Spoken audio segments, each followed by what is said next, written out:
news ziri kupinda muri yezimbabwe zvinhu zviri kuitika right now, zvinhu zviri kuitika muri yezimbabwe.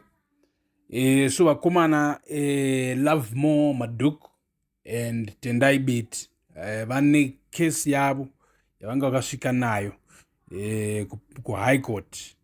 Vane kesi yavo yavanga vakasvika nayo kuhigh court. So as of today, April 17, 2026, there's been a major development at the High Court regarding Love More Madhuku and Tendai Biti. The High Court just struck their application of the agent role. And it Inzwai Zvizere agent role. This doesn't mean the case is permanently dead, but it means the judge refused to hear it as an emergency, which is a significant setback for their efforts to stop the constitutional process right now. So the core of the case, Madhuku and Biti were suing the police and the government over two main issues. Muri Zimbabwe vakomana vanga vachisungisa government yeZimbabwe nemapurisa, vachisungisa mapurisa kuti mapurisa asungwe nemapurisa. So but vangada kuti mapurisa asungwe nemutemo, you understand? They wanted the law to prevail, you know, to be powerful. Yeah. So so the main two things, and it one, police interference. They accused the police of violently disrupting private meetings held at Madhuku's law firm Kubumbiro House and in my office zake, where they were discussing the Constitution Amendment Bill number 3.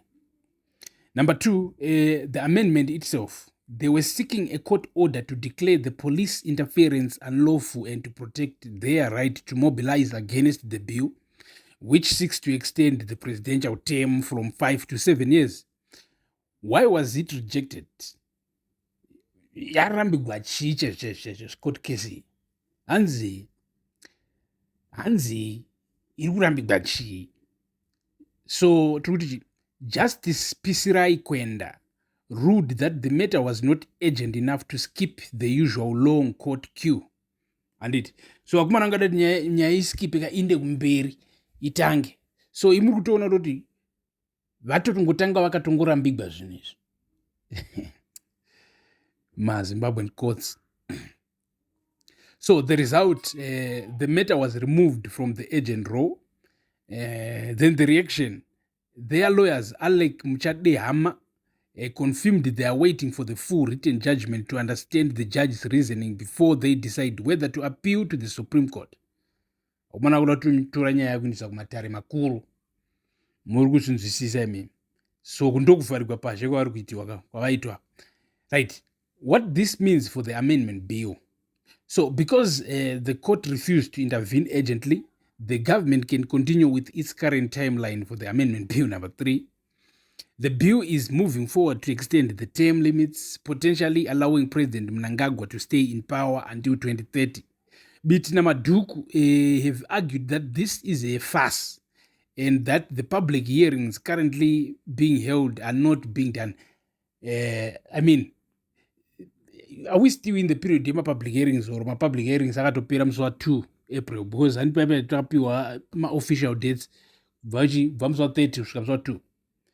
So this ruling is actually a big blow to the legal resistance because it allows the legislative process to keep moving while the court case sits in the slow-moving, normal pile of files.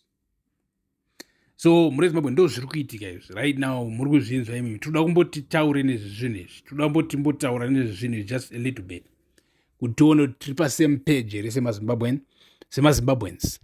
So apa isusu hatitori side, but tiri kuti let's look at everything that is happening on the Zimbabwean landscape right now. Ipa patine nyaya yana Tendai Biti na Madhuku, right? Chose toziva kuti Madhuku pane pakarohwa paya. Anditi vanhu vakarohwa Madhuku hapana kwakaenda. Like we are trying to, you know, balance things because at any level, ladies and gentlemen, you cannot turn out to be violent, to, you know, do violence because nyika ine mutemo. nyika ine mapurisa. Police handles all disputes. Handiti? So kana Madhuku anga atadzira somebody, vaifanira kuuya vaifanira kuenda koti vonoripota Madhuku. Handiti? Madhuku osungwa. But Madhuku ngadzonyaya iri kuti akarohwa mapurisa achitovapo. Muri Zimbabwe man, tichida kuti zvinhu zvibalance, tichida kutora masaidi ose bhozi. Hazvinakidzi kana vanhu vachirohwa mapurisa aripo otadza kuita anything. Handiti? Hazvisi zvinhu zvokuti there is no good side to it. There's just no good side to it. So pasina izvozvozvo, let's try to, let's try justice.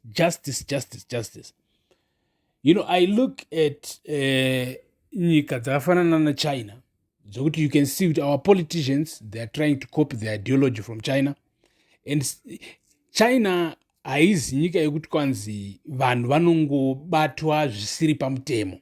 China ine mitemo yayo inogona kunzi nevanhu iyi mitemo iyi iri hard, iyi mitemo iri chii, iyi mitemo yakadai. But mitemo iripo inozikamwa yekuti unenge uchiziva kuti zvakati hazviitwi, zvakati. So isusu muZimbabwe, handiti, tisapenda picture yedemocracy imimi actually musingadi democracy. ZANU-PF have been in power since 1980. It's 46 years now, 47 years.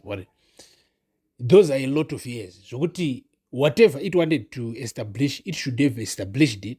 And then after it established it, tonyatsoziva zviripo. Tirikugara tirarama mudictatorship here, autocracy, monarchy, mune kingdom munomu. Tichinyatsoziva kuti mune kingdom.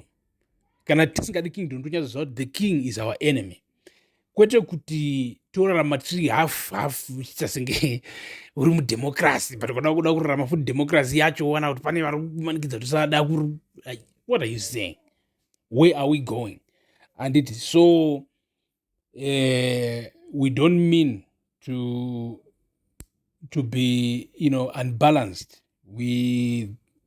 Our news is always balanced. And ndo balance yacho ungaona imwe balance yakapfuura iyoyi ndokubalansa zvinhu kwatiri kuita pano muri Zimbabwe. Chero munhu anzwa kuti zvabalansiso because techida chokwadi chepajekerere. And then mucomment section tamzwanzi, why usingambotauriwo something good about ZANU-PF, about President Mnangagwa? Inini ndichakutaurirai kuti President Mnangagwa vakataura zvinhu zvaindifadza zvisingambobviri kuti he is a constitutionalist. I didn't know kuti zvavari kureva ndezvokuti vachachinja constitution kusvika yaita zvavanoda iyo. Do you understand? Because we loved the constitution nezvainga iri. It was a very good democratic constitution. And when he came through and said he also is a constitutionalist, I thought maybe it's because he also loved this constitution. He was actually saying, ndinomwe vanhu vacho vakatonyora handiti muna 2013 makanyora constitution iyi mukaifarira mukaiisa, tikazvifarira mukauya muchiti hai mimi muri kuzotevedzera constitution, tikati hau uyu mfesi unoziva zvari kuita. Ndo muZimbabwe chaiye manjo Robert Mugabe, mfesi wanga ari kumalawi aya, handiti tikati Mnangagwa pazopinda muZimbabwe anonyatsokunzwisisa kuti zvofanira kubalansa sei. Manje ko zvino izvi vana ziyambi vabudikira kuti maybe vana ziyambi ndo vari kunyengera president. Mumbozvikuita vana ziyambi vanenge vachitonyengera president kuti president handiti iro boys ndo maybe rinenge rine problem, but hatingazoti ndiro ne problem because maybe boys riya riri kutongoudzwawo zvokutoita handiti. But anyway, muri Zimbabwe tiripo panapa. Thank you for watching. Stay tuned, stay subscribed, follow us for more updates.